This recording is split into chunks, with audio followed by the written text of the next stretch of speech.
नमस्कार, स्वागत है आपका हॉर्नबिल टीवी में और मैं हूं आपके साथ शिखा सकलानी। बुलेटिन की शुरुआत करते हैं खबरों के साथ। मंगलौर में नवनिर्मित बीजेपी जिला कार्यालय के उद्घाटन को लेकर सीएम पुष्कर सिंह धामी का दौरा प्रस्तावित है, जहां सीएम हवन पूजन कर कार्यालय का उद्घाटन करेंगे। वहीं पार्टी जिला अध्यक्ष डॉक्टर मधु सिंह ने बताया कि सीएम धामी जिला कार्यालय का उद्घाटन करेंगे, जिसको लेकर कार्यकर्ताओं में काफी उत्साह नजर आ रहा है।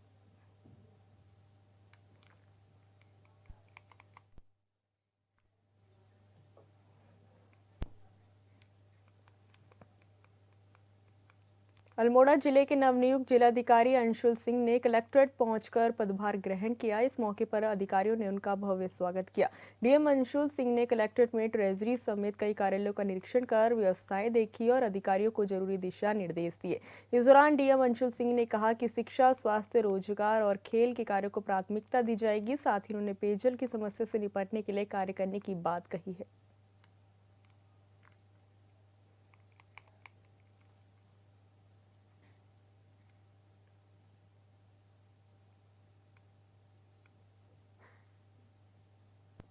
कि आपको पता है अल्मोड़ा में काफ़ी बार माननीय मुख्यमंत्री द्वारा भी इस चीज़ को बताया गया है। हमारी प्राथमिकता यहाँ स्वास्थ्य, शिक्षा, रोज़गार बढ़ाना और पानी की जो समस्या है अल्मोड़ा की, जो आप देख रहे हैं काफ़ी पुराने समय से चली आ रही है, उसमें काफ़ी प्रोग्रेस हमने करा है जीजेएम में। उसको कैसे हम और फास्ट फॉरवर्ड कर सकते हैं ये, साथ ही साथ बच्चों के लिए हम और कैसे बेटर व्यवस्था बना सकते हैं खेल की, खासकर शहर में तो अच्छी बनी गई हैं, लेकिन ब्लॉक्स में और कैसे हम कर पाएंगे। तो ये हमारा मेन एम रहेगा, जो मेरा कार्यकाल रहेगा। उसके साथ साथ जो हमारे आर्मी के जो लोग हैं, पर्सनल हैं, जब हमारा अग्निवीर के बाद जो आएंगे, उनको कैसे हम स्किलिंग करा के उनको रोज़गार में हम ला सकें, इस पे भी जोर दिया जाएगा। नैनीताल में एनडीआरएफ की 15वीं बटालियन ने रोपवे से रेस्क्यू का संयुक्त मॉक ड्रिल अभ्यास किया। अभ्यास में जिला प्रशासन, एनडीआरएफ के साथ एसडीआरएफ, फायर, पुलिस और मेडिकल की टीमों ने हिस्सा लिया। एनडीआरएफ की पहल पर रोपवे में संयुक्त मॉक ड्रिल अभ्यास चलाया गया। एनडीआरएफ के डिप्टी कमांडेंट दीपक भट्ट ने कहा कि इस मॉक ड्रिल का उद्देश्य आपातकाल और आपदा जैसे हालातों में जनता को जागरूक करने के साथ रोपवे के बाधित होने की स्थिति में ट्रॉली में फंसे यात्रियों की मदद करना है।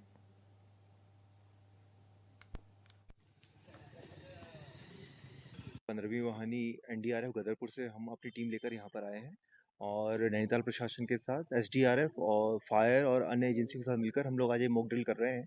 इस तरीके के मॉक ड्रिल के आयोजन के पीछे जो हमारा मकसद रहता है वो जनता को जागरूक करना, सेफ्टी का एहसास उनको भी दिलाना कि एजेंसी जो है वो तत्पर हैं किसी भी तरीके की इवेंचुअलिटी से निपटने के लिए। और इस प्रकार के जो ड्रिल्स होते हैं उससे हम लोगों को भी अपनी ट्रेनिंग और प्रशिक्षण जो भी हम लोग कर रहे हैं उसमें क्या और कमियां हैं जिनको हम दूर कर सकते हैं, इस ड्रिल के बाद हमको पता चलता है और फिर हम लोग उसको पूरा करने की कोशिश करते हैं। देखिए, हम दो तरीके से काम करते हैं। एक तो अपने जो ट्रेनिंग है उसके स्तर को ऊंचा करने की कोशिश करते हैं, जिसके लिए हम लोग एक तो रोप्स के जितने भी हमारे पास इक्विपमेंट है, असेंडर्स हो गए, पुलिस हो गए, कैराबिनर्स हो गए और डायनामिक स्टैटिक रोप्स हमारे पास रहती है, हेलमेट जो भी हम लेके चलते हैं, फुल बॉडी हार्नेस विक्टिम के लिए हम लोग यूज करते हैं। ये तो हमारा एक पहलू हो गया जिसमें हम अपने बल को प्रशिक्षित करते हैं, उनको ट्रेन करते हैं। दूसरा पार्ट है हम लोग एसएसपी और सीएपीज के माध्यम से पूरे प्रदेश में जहां भी हमारी टीम्स होती हैं वहां पर अपने स्कूलों में जाकर और सरकारी संस्थानों में जाकर बच्चों को और सिविलियंस को भी ट्रेन करते हैं, ताकि अगर रेस्क्यू टीम्स वहां पर समय पर ना पहुंच पाए तो वो लोग खुद अपनी जान।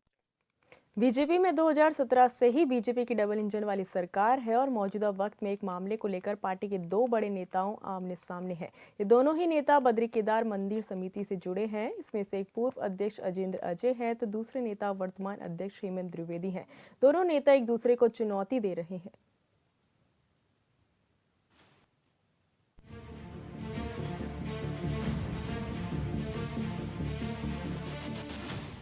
बद्रीनाथ केदारनाथ मंदिर समिति के पूर्व अध्यक्ष अजेंद्र अजय ने वर्तमान अध्यक्ष हेमंत द्विवेदी को खुली चुनौती दी है, जिसमें उन्होंने कहा कि बद्रीनाथ केदारनाथ मंदिर समिति में कार्मिक उनके भाई की वेतन वृद्धि की जल्द जांच कराई जाए। इसके अलावा उन्होंने हेमंत द्विवेदी को यह भी याद दिलाया है कि साल 2010-11 में लगातार मंदिर समिति के मुख्य कार्यकारी अध्यक्ष के रूप में कार्यरत रहे बीडी सिंह के कार्यकाल की भी जांच होनी चाहिए। अजेंद्र अजय ने कहा कि उनके कार्यकाल में बीडी सिंह को हटाया गया था। वीआरएस लेकर बीडी सिंह आज भी मंदिर समिति के साथ चिपके हुए हैं। ये सोचने वाली बात है। देखिए, मैं जो हमारे बद्रीनाथ केदारनाथ मंदिर समिति के अध्यक्ष हैं, बड़े तेजस्वी अध्यक्ष हैं, बड़े ऊर्जावान हैं, बड़े कर्मठ हैं और उनका एक वीडियो कल जो वायरल हो रहा था और मुझे कई मीडिया के मित्रों के माध्यम से भी उन्होंने मुझसे सवाल किया था, तो मैंने जो उन्होंने कहा है कि वो मेरे भाई के जो वेतन वृद्धि का मामला है उसकी वो जांच कराएंगे और उसके लिए वो जांच कमेटी बिठाएंगे। तो मैं तो अध्यक्ष जी का स्वागत करता हूं कि उनके इस कदम का, और मैं ये भी उनसे अनुरोध करता हूं कि केवल ये मीडिया और सोशल मीडिया तक ही उनकी बात में सीमित रहे, वो इस पर तुरंत जांच कमेटी बिठाएं। तो मेरा मंदिर समिति के अध्यक्ष जी से अनुरोध है कि सबसे पहले तो 2010-11 से जो वहाँ पर एक अधिकारी मुख्य कार्याधिकारी के रूप में नियुक्त रहा BD सिंह, उनके कार्यकाल की पूरी जांच होनी चाहिए। अध्यक्ष जी, हमारे वर्तमान अध्यक्ष जी काफ़ी संवेदनशील दिख रहे हैं इस प्रकार के मामलों में, तो उनको इस बात की भी जांच करवानी चाहिए कि वो अधिकारी जब उसको वहाँ से मंदिर समिति से मुख्य कार्याधिकारी के पद से हटाया गया मेरे कार्यकाल में, उसके पश्चात से VRS लेकर के फिर भी अभी भी मंदिर समिति पे चिपके हुए हैं। तो इसके पीछे उनका क्या इतना मकसद है? क्या 2010-11 से कोई व्यक्ति आज तक 2025 तक मंदिर समिति पे चिपका हुआ है, तो इसका क्या अर्थ है और इसके पीछे क्या उनके मंसूबे हैं, ये भी स्पष्ट होनी चाहिए। और हम पूर्व में भी कह चुका हूँ मैं कि जो उनके कार्यकाल की जांच है वो उच्च स्तरीय जांच होनी चाहिए। दरअसल बीते दिनों हेमंत द्विवेदी का एक बयान सोशल मीडिया पर वायरल हुआ था, जिस पर उन्होंने मंदिर समिति के कार्यरत पूर्व अध्यक्ष अजेंद्र अजय के भाई की वेतन वृद्धि को लेकर जांच बिठाने को कहा था। अब अजय ने सिर्फ उनके भाई की नहीं, बल्कि मंदिर समिति में चल रही तमाम अनियमितताओं की जांच और जांच रिपोर्ट को सार्वजनिक करने की बात कही है। उन्होंने खुला आरोप लगाया है कि अपने कार्यकाल में उन्होंने बहुत चर्चित QR कोड घोटाले को लेकर लिखित शिकायत चमोली पुलिस को दी गई थी, जिसे आज ठंडे बस्ते में डाल दिया गया है। अध्यक्ष जी से ये भी अनुरोध है कि मंदिर समिति के जो विभिन्न मामले, जो शिकायतें जांचें हैं शासन स्तर पर लंबित पड़ी हुई हैं, विभिन्न स्तरों पर लंबित पड़ी हुई हैं, उनको लेकर के भी वो थोड़ा अपना सक्रियता दिखाएंगे और उन जांचों पर कार्रवाई कराएंगे। जो बद्रीनाथ केदारनाथ धाम में आपके संज्ञान में होगा कि QR कोड का एक मामला बहुत तेज़ी से उठा था, काफ़ी विवाद भी उस पर हुआ था। मैंने अपने कार्यकाल में उसमें बद्रीनाथ थाने में उसमें FIR दर्ज करवाई थी और चमोली पुलिस उसकी जांच कर रही थी। चमोली पुलिस ने पहले उसमें बड़ी तेज़ी दिखाई, उसके बाद अब सुस्त पड़ गई है और क्यों नहीं उस पर कार्रवाई हो रही है, जबकि मैंने जो पुलिस के अधिकारी हैं उनसे अनुरोध भी किया था कि इस मामले का पटाक्षेप करें, इस मामले का खुलासा करें, लेकिन वो मामला भी ठंडे बस्ते में है। तो अध्यक्ष जी से मेरा ये भी अनुरोध रहेगा कि वो इस मामले का भी खुलासा करवाएं। इसके अलावा BKTC के पूर्व अध्यक्ष अजेंद्र अजय ने पर्यटन विभाग और धर्मस्व विभाग को भी कटघरे में खड़ा किया है और कहा है कि उन्होंने कई अनियमितताओं की शिकायत लिखित रूप से शासन और संबंधित विभाग को की, लेकिन उनकी शिकायत की चिट्ठियां आज कहीं धूल फांक रही है। अजेंद्र अजय यही नहीं रुके, उन्होंने मंदिर समिति के क्रियाकलाप को भी कटघरे में खड़ा किया है और वर्तमान अध्यक्ष से आग्रह किया है कि जल्द से जल्द उनके उठाए गए सारे प्रकरणों की जांच कराई जाए, तभी लगेगा कि उनकी भगवान बद्री विशाल और केदारनाथ के प्रति सच्ची श्रद्धा है। जो मंदिर समिति में वर्तमान में जो मुख्य कार्याधिकारी हैं विजय थपलियाल, वो मंदिर समिति की जो सेवा नियमावली है उसके अनुसार वो अहर्ता नहीं रखते हैं। जो सेवा नियमावली मेरे कार्यकाल में बनी थी, पहली बार मेरे कार्यकाल में कार्मिकों के लिए सेवा नियमावली बनी थी, उस सेवा नियमावली में हमने जो मुख्य कार्याधिकारी हैं उनके लिए जो अहर्ता रखी थी वो क्लास 1 राजपत्रित अधिकारी होना चाहिए और शासनिक उसको अनुभव होना चाहिए, इस प्रकार का हमने उसमें रखा था। लेकिन जो वर्तमान में कार्याधिकारी हैं उनका वो क्लास 1 तो छोड़िए, क्लास 2 राजपत्रित अधिकारी भी नहीं है। उस संदर्भ में मैंने शासन को मुख्य सचिव जो राधा रतूड़ी जी के समय में उनसे लिखित में शिकायत भी करी थी। वो चिट्ठी भी मेरी जो मुख्य सचिव ने सचिव धर्मस्व पर्यटन को भेजी थी, वो चिट्ठी भी वहीं धूल खा रही है। इसके अलावा जो मुख्य कार्याधिकारी हैं विजय थपलियाल, इनके अभी 5-6 महीने के कार्यकाल में, देखिए आप मंदिर समिति में 5-6 महीने के कार्यकाल में ही उन पर तमाम आरोप लगे थे और जो अस्थायी कार्मिक हैं मंदिर समिति के, उन्होंने मुख्य सचिव को पत्र लिख करके शिकायती पत्र लिखा था। उनके शिकायती पत्र के आधार पर जो अभी पूर्व में पर्यटन सचिव थे सचिन कुर्वे, उनके कार्यकाल में उनकी विस्तृत जांच हुई है, वो जांच भी पर्यटन विभाग में धूल खा रही है। तो मेरा मंदिर समिति के अध्यक्ष जी से अनुरोध है कि वो मंदिर में अगर उनको ईश्वर के प्रति आस्था है, भगवान बद्री विशाल जी के प्रति, बाबा केदार के प्रति आस्था है, तो मंदिर में थोड़ा सफाई अभियान चलाएं और जिन प्रकरणों की मैंने चर्चा करी है उन प्रकरणों पे उनका खुलासा करवाने के लिए वो अपने स्तर से प्रयास करें। अजेंद्र अजय का कहना है कि मंदिर समिति के सीईओ विजय थपलियाल मंदिर समिति की सेवा नियमावली के अनुसार मुख्य कार्यकारी अध्यक्ष की अर्हता नहीं रखते हैं। उन्होंने बताया कि उनके कार्यकाल में पहली बार सेवा नियमावली तैयार की गई। इस सेवा नियमावली के अनुसार मंदिर समिति का मुख्य कार्यकारी अध्यक्ष क्लास 1 ऑफिसर होना चाहिए। अभी जो अधिकारी तैनात है वह क्लास 1 तो छोड़िए क्लास 2 की भी अर्हता नहीं रखते हैं।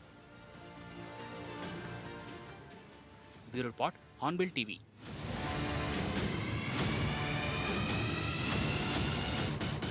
बिहार विधानसभा चुनाव में बीजेपी ने सारे दिग्गज नेताओं को लगा दिया है। पार्टी के स्टार प्रचारकों में उत्तराखंड के सीएम पुष्कर सिंह धामी भी शामिल है। शुक्रवार को मुख्यमंत्री पुष्कर सिंह धामी ने सीवान में 2 सभा, रोड शो और नवादा में चुनाव प्रचार किया, जिसमें उन्होंने एक तरफ जहां एनडीए के विकास कार्यों का जिक्र किया तो दूसरी तरफ महागठबंधन के नेताओं पर जमकर सियासी हमला भी बोला।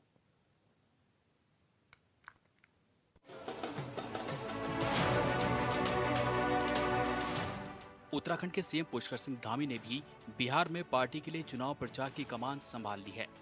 शुक्रवार को सीएम धामी सिवान के गोरिया कोठी पहुंचे, जहां उन्होंने पार्टी प्रत्याशी देवेश कांत सिंह के लिए प्रचार प्रसार किया।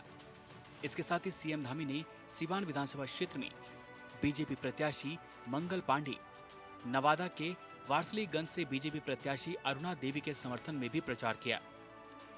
आज मैं बिहार के नवादा की इस पवित्र भूमि पर आप सभी के बीच वारसलीगंज विधानसभा क्षेत्र से भारतीय जनता पार्टी की प्रत्याशी अरुणा देवी का आप सबको आशीर्वाद मिले, इसके लिए आप सबके बीच में आया हूं। आप सब जानते हैं लंबे समय से अरुणा देवी जी इस क्षेत्र की सेवा कर रही है और क्षेत्र के विकास के लिए निरंतर काम कर रही है। अरुणा देवी जी ने विधायक रहते हुए इस क्षेत्र में अनेक विकास के कामों को आगे बढ़ाया है। विकास और जनता के लिए समर्पित होकर उन्होंने काम किया है। इसलिए मैं आप सभी से आह्वान करने आया हूं कि श्रीमती अरुणा देवी जी को भारी मतों से फिर से विधानसभा का सदस्य बनाइए। बिहार के सिवान की जनता के बीच उत्तराखंड के सीएम ने कहा कि पीएम मोदी और सीएम नीतीश कुमार के नेतृत्व में डबल इंजन सरकार ने बिहार में अभूतपूर्व विकास कार्य किए हैं। वहीं राष्ट्रीय जनता दल के शासनकाल में बिहार में जंगल राज हावी था, खुलेआम हत्याएं होती थी और रंगदारी मांगने वालों का बोलबाला था। लालू राबड़ी परिवार ने भ्रष्टाचार में कांग्रेस को भी पीछे छोड़ दिया था। हाल ही में उजागर हुआ IRCTC घोटाला इसका सबसे बड़ा उदाहरण है, जिसमें पूरे परिवार की संलिप्तता सामने आई है। मोदी जी के नेतृत्व में नीतीश जी की डबल इंजन की सरकार है, जो विकसित भारत के संकल्प के साथ आगे बढ़ रही है, और दूसरी ओर राष्ट्रीय जनता दल और कांग्रेस जैसी दलाल पार्टियां हैं जो तुष्टीकरण, भ्रष्टाचार और देश विरोधी एजेंडे पर चल रही है। एक और लालू और गांधी परिवार के भ्रष्टाचारियों की फौज है, दूसरी ओर मोदी जी और नीतीश जी के नेतृत्व में एक साफ चेहरा है।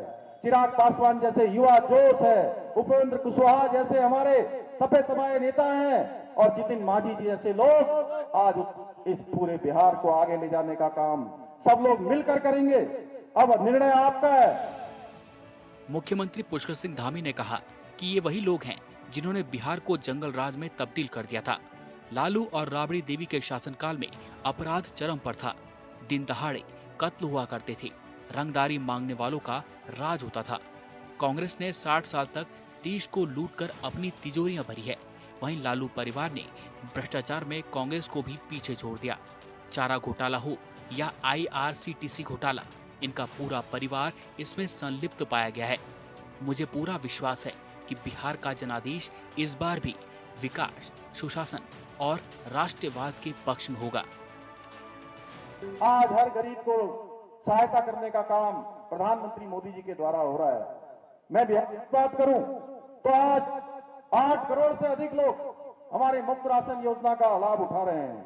50 लाख से अधिक गरीब परिवारों को घर देने का काम मोदी सरकार ने किया है। इतना ही नहीं, आज बिहार के प्रत्येक घर को हर घर बिजली, हर घर नल से जल और हर घर शौचालय जैसी योजनाओं का लाभ भी सुनिश्चित किया जा रहा है कि हर एक व्यक्ति को इन योजनाओं का लाभ मिले। भाइयों बहनों, कांग्रेस के समय में केवल गरीबी हटाओ के नारे दिए जाते थे, लेकिन आज मोदी सरकार में गरीबों के लिए काम किया जाता है, उनके उत्थान का काम किया जाता है, जिसका परिणाम है कि आज भारत के 30 करोड़ से अधिक लोग गरीबी रेखा से बाहर आए हैं। देश की गरीबी दर में 5 से भी अधिक की कमी आई है। सीएम धामी ने कहा कि प्रधानमंत्री के नेतृत्व में हमारी धार्मिक और सांस्कृतिक विरासत को सहेजने और संवारने का कार्य निरंतर किया जा रहा है। अयोध्या में राम मंदिर, काशी विश्वनाथ कॉरिडोर और श्री केदारनाथ धाम का पुनर्निर्माण इसका उत्कृष्ट उदाहरण है। आज बिहार के हर घर में बिजली, पानी और शौचालय की सुविधा पहुंचाई जा रही है। कांग्रेस के समय में केवल गरीबी हटाओ के नारे दिए जाते थे, लेकिन आज वास्तव में गरीबों के उत्थान के लिए कार्य किए जा रहे हैं। 30 करोड़ से अधिक लोग आज गरीबी रेखा से बाहर आए हैं। विश्वनाथ कॉरिडोर का निर्माण हो गया, उज्जैन में महाकाल लोक का निर्माण हो गया। या आप सब लोग बड़ी संख्या में हर वर्ष 4 धाम यात्रा पर आते हैं। केदारनाथ का नवनिर्माण, पुनः निर्माण आप सबको पता होगा, 2013 की त्रासदी में वो पूरा परिसर क्षतिग्रस्त हो गया था, बड़ा नुकसान वहां हो गया था। भाइयों बहनों, उस परिसर को भी भव्य केदार और दिव्य केदार बनाने का काम हमारे प्रधानमंत्री मोदी जी के नेतृत्व में हुआ है। और इसी के साथ भगवान बद्री विशाल का मास्टर प्लान, उसका भी नवनिर्माण और पुनर्निर्माण का कार्य हो रहा है। हमारी धार्मिक धरोहरों को सजाने का और संवारने का काम हो रहा है। देवभूमि उत्तराखंड का जिक्र करते हुए सीएम धामी ने कहा कि हमने उत्तराखंड में कई अहम निर्णय लिए हैं। उत्तराखंड देश का पहला राज्य बन गया है जहां यूसीसी को लागू किया गया। लव, लैंड, थूक जिहाद के खिलाफ कठोर कार्रवाई की गई। अवैध मदरसों पर हमने बड़ी कार्रवाई की है। हमने ऑपरेशन कालनेमी चलाकर पाखंडियों के खिलाफ कठोर कार्रवाई की है। Bureau report, hornbill TV.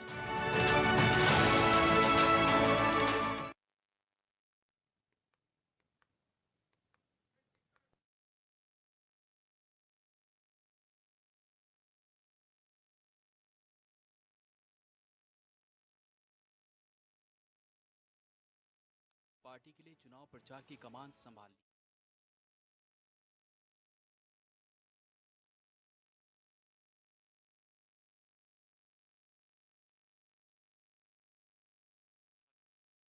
Uttarakhand में चमोली में जंगली जानवरों के आतंक से गांव के लोग परेशान हैं। चमोली के कई ग्रामीण इलाकों में भालू से दहशत का माहौल है और वन विभाग के प्रति लोगों में भारी आक्रोश है।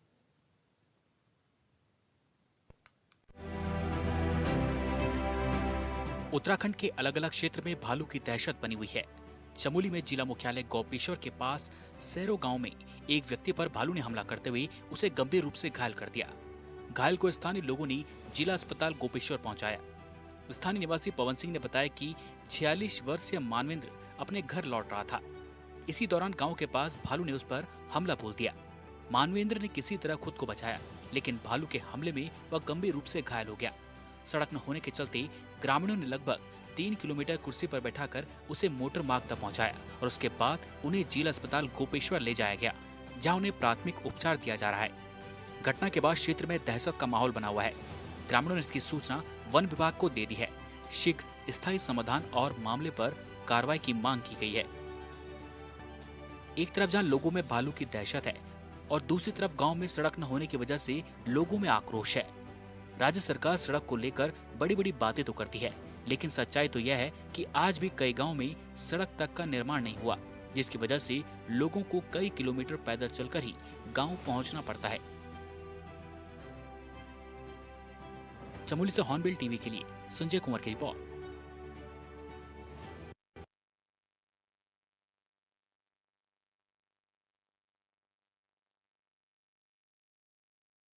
चमोली के ज्योतिमठ में एक इलाके के लोगों में आक्रोश है क्योंकि एमईएस ने बिना स्थानीय लोगों से पूछे ही प्राकृतिक जल स्रोत से पाइपलाइन जोड़ दी है।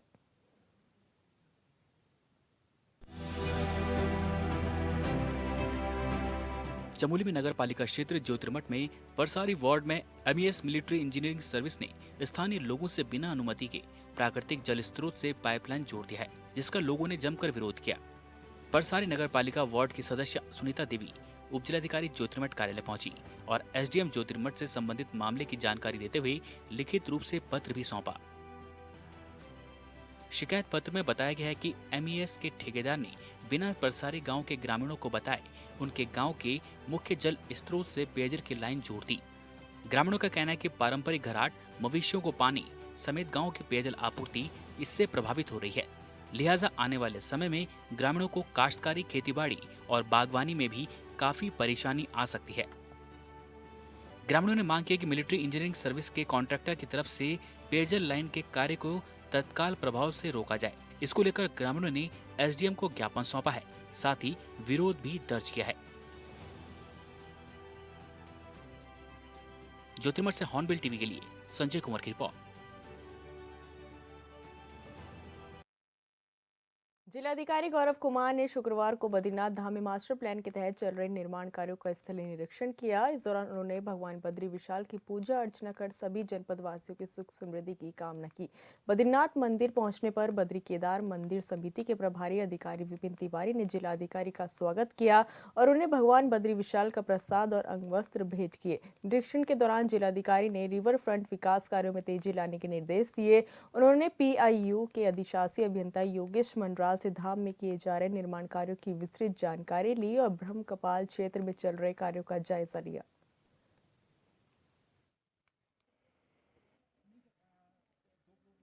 कल मेरे द्वारा चमोली के जिलाधिकारी का चार्ज लिया गया है और उसके क्रम में ही आज बद्री विशाल जी के दर्शन के लिए मैं आया हूं और के साथ ही यहां पर तीर्थ पुरोहितों से भेंट की है और जो बद्रीनाथ मास्टर प्लान में फ़ेज़ 1 और फ़ेज़ 2 के कार्य चल रहे हैं उनकी प्रगति की समीक्षा की है और ये निर्देशित किया है कि इनका कार्य समय अनुसार गुणवत्तापूर्ण और सौहार्द रूप से पूरा किया जाए। आप देखते रहिए हॉर्नबिल टीवी। नमस्कार।